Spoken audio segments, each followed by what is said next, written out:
estamos informando, el gobierno ya tiene a los candidatos para ocupar los puestos que quedan vacantes en la Corte Suprema de Justicia. Estamos hablando del juez federal Ariel Lijo, que tuvo causas muy resonantes, como por ejemplo la que llevó a la cárcel a el ex vicepresidente Amado Boudou, también la denuncia del juez Nisman contra Cristina Fernández de Kirchner, y el otro candidato, el doctor Manuel García Gansilla, que es decano de la Facultad de Derecho de la Universidad Austral y que es director de una de las cámaras de hidrocarburos e integrantes del estudio Liendo y Asociados. Bueno, queremos saber mucho más de lo que implica esta decisión política que ha tomado hoy el gobierno de Javier Milei a menos de 24 horas de haber recibido en la Casa de Gobierno nada más ni nada menos que el presidente de la Corte Suprema de Justicia, el doctor Horacio Rosati, junto a muchos miembros del Poder Judicial que van a tener que implementar el nuevo Código Procesal Penal Federal. Estamos en línea esta noche con la doctora Lorena González Tocci, que es constitucionalista, para tratar de darle una lectura a toda esta decisión que ha tomado el Poder Ejecutivo. Doctora, buenas noches, ¿cómo estamos? ¿Qué tal? Buenas noches, Silvia. Gracias por llamarme. Bien, tenemos... Creo que se escuche. Se escucha perfectamente. Se escucha perfectamente. Doctora, ¿qué implica esta decisión que ha tomado el Poder Ejecutivo en este momento? Es una decisión sorpresiva si uno analiza el momento justamente en una actualidad constante en donde al gobierno por lo pronto los acuerdos que tiene que lograr en el Congreso le están costando bastante, y sobre todo porque pareciera que hay demasiados flancos abiertos como para intentar también nominar a jueces en la Corte de vacantes que sí, una que ya estaba desde la renuncia de Hayton de Nolasco y otra que todavía no se configuró, porque recién se configurará cuando cumpliera 75 años, que es en diciembre de este año. Que por lo pronto es sorpresiva. También es sorpresivo porque, si recuerdan, el comunicado de la oficina de la presidencia hace referencia a una modificación que será publicada en próximas horas, todavía no se publicó, del decreto reglamentario, del decreto 222 del 2003, que establece pautas para la integración del tribunal. Entonces es una gran incógnita, es una noticia de impacto, pero que tiene ciertas incógnitas en cuanto a la motivación y la implementación.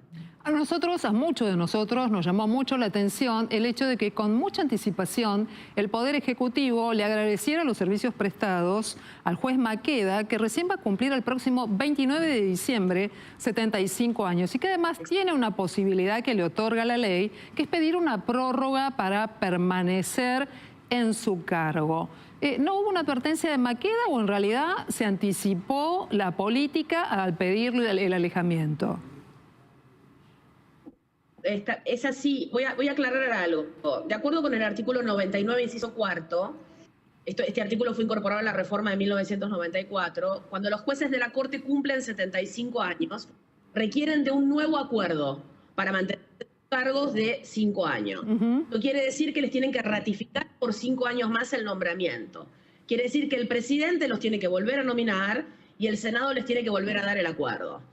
De lo que leemos hoy en el comunicado de la presidencia es que la presidencia ya adelanta que no lo va a volver a nominar cuando cumpla 75 en diciembre, y que adelanta el proceso de selección para cubrir esta vacante.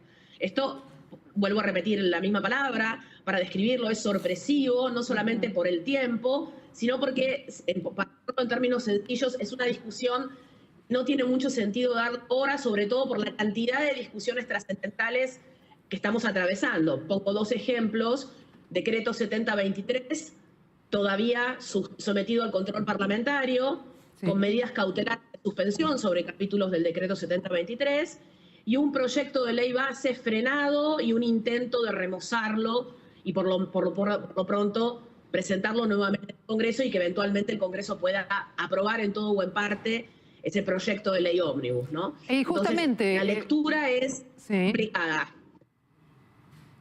Yo preguntaba, doctora, si tal vez es, de hecho, una parte importante de estas decisiones políticas del Ejecutivo están judicializadas y la Corte, si la política no llega a un acuerdo, deberá fallar más temprano que tarde. Si bien la justicia siempre espera que la alternativa política genere una respuesta, si esto no se da, la última palabra será la de la Corte. ¿Será que al Poder Ejecutivo le interesa tener una Corte mucho más próxima a sus ideas? Sí, y esto no estoy, si no lo estoy describiendo.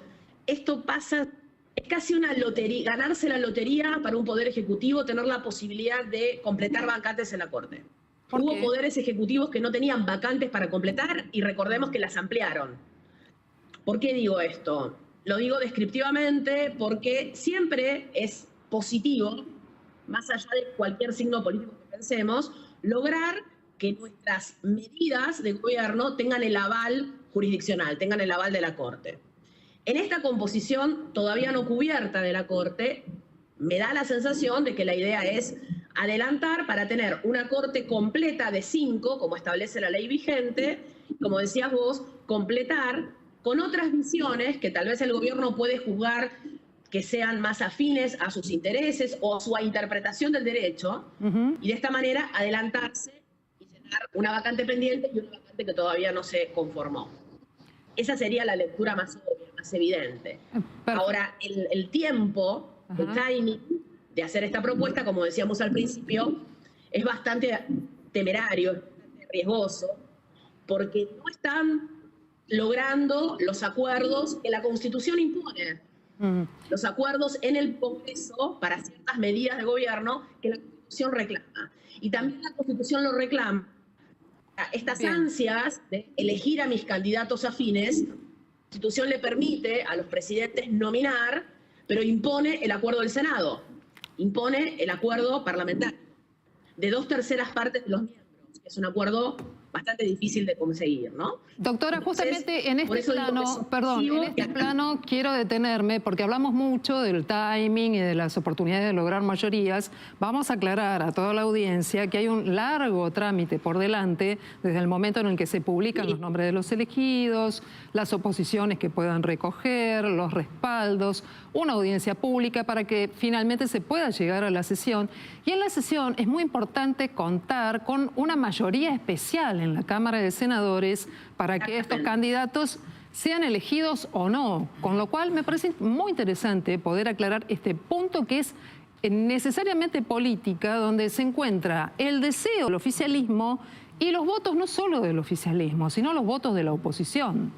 ¿Usted cree que pueden resultar elegidos o cree que no? Lo más importante. Perdón que te interrumpí. Eso es lo más importante y lo más interesante, porque ese es un control que diseña la Constitución sobre una atribución presidencial. De la misma manera que diseña un control sobre los DNUs, el presidente, sobre los decretos de necesidad y urgencia, que le impone el control parlamentario, acá está haciendo lo mismo. Vos vas a poder nominar a los jueces de la Corte, pero para que se perfeccione esa decisión tenés que lograr el acuerdo en el Senado. Claro. Y en el caso de los jueces de la Corte le impone un acuerdo muy fuerte. 2/3 partes de los miembros del Senado. No es sencillo lograr ese acuerdo, no es fácil lograr ese acuerdo.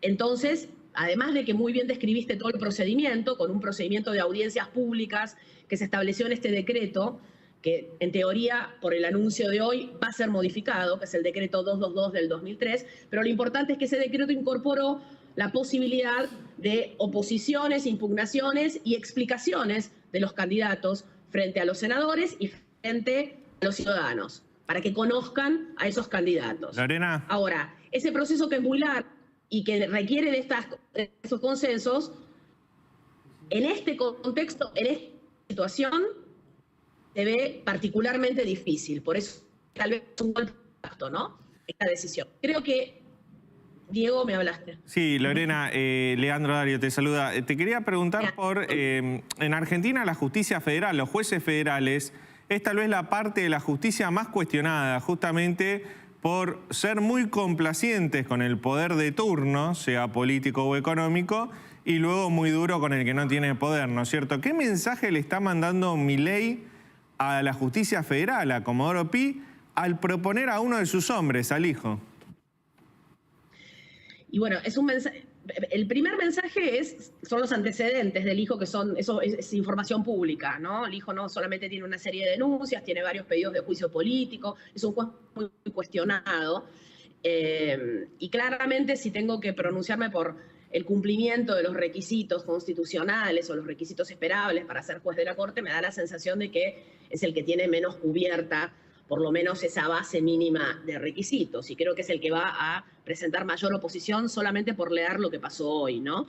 Pero está muy bien la pregunta del mensaje, es un mensaje provocador, por decirlo de alguna manera. Elegir a este candidato es un mensaje provocador y puede ser una especie de guiño respecto de ese fuero, que es el fuero que controla el poder, esencialmente, ¿no? Es el fuero que controla el poder como lo conocemos tradicionalmente. ¿Y qué es lo que pasa con el otro magistrado que viene de tener una carrera en el ámbito universitario? Un hombre que puede ser tal vez enmarcado dentro de lo que es la actividad del Opus Dei en la Argentina, con una raigambre importante en el sector empresario. También a él hay que darle alguna lectura particular si eventualmente prospera su ingreso al máximo tribunal de justicia del país. Yo tengo que aclarar algo, a mí me comprenden las generales de la ley porque lo conozco académicamente y personalmente mucho a Manuel García Mansilla, y creo que la lectura que puedo hacer, la más sincera y honesta que puedo hacer, creo que en él buscan un perfil académico con sólidos antecedentes y que tal vez piensan que es una visión de la interpretación constitucional más acorde a cierta línea que el gobierno puede querer intentar.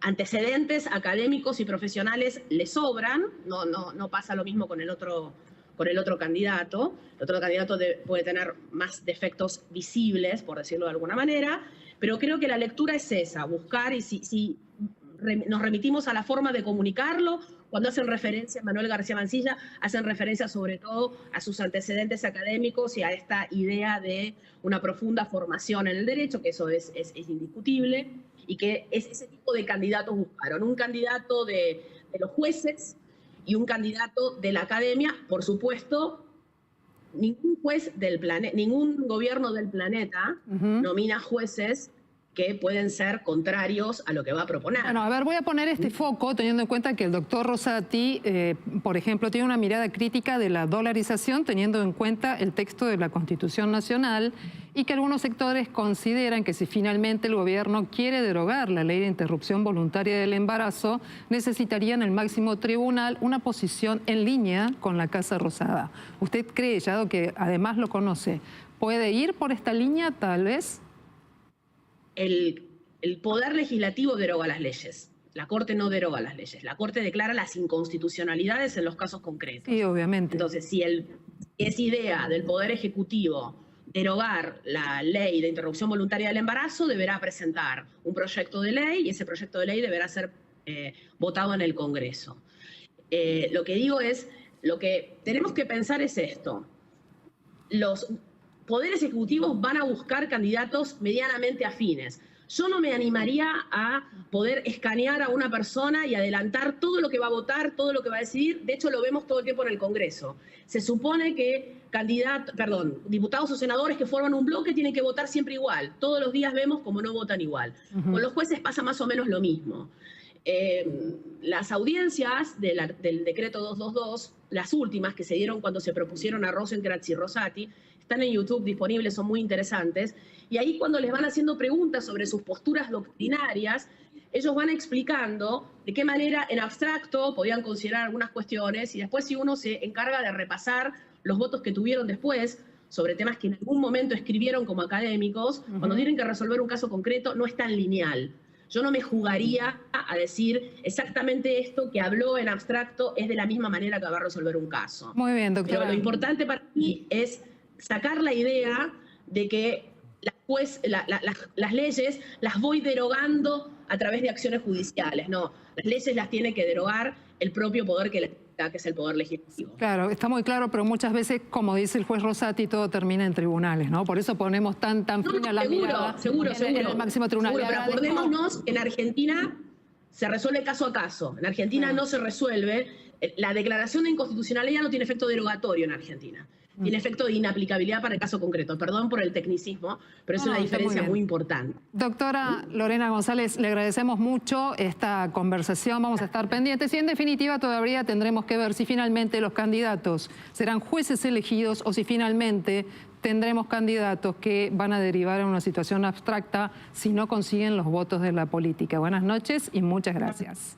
Gracias, buenas noches. Y mientras tanto, Leandro...